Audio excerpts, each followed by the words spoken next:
During World War I, there was a significant concern about the spread of STIs, particularly syphilis and gonorrhea, which were seen as major threats to the health of American troops. Now, to prevent troops in future wars that may come from being affected, the Chamberlain-Cahn Act of 1918 provided federal funding to combat venereal diseases, leading to the establishment of the American Plan. The solution? Blame women and lock them up, especially those suspected of prostitution or even promiscuous. Women suspected of carrying STIs could be detained and forcibly examined. Those found to be infected were often quarantined in detention centers, or they called them reformatories.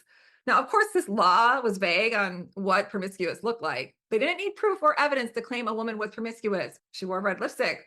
Well, she must have an STI. They would literally pull women off the streets, force them down on a table to examine, and had a doctor look and said, yeah, well, she's had sex, so she must have an STI, lock her up. Whether she actually had one or not, whether she had sex or not, it did not matter. This led to, of course, widespread abuse and violation of civil liberties. These detention centers or working camps were often really harsh and had inadequate medical care or poor living conditions. Women would be held there for extended periods. They claimed it was until they were cured, but it was often longer, especially even if they didn't have the disease to begin with. This, of course, led to public outcry and legal challenges, but it was still practiced in some areas until World War II. In fact, some states still have laws that allow the detainment of women without due process if suspected of an STI, even though they're no longer enforced. But I would like to see them removed off the books completely.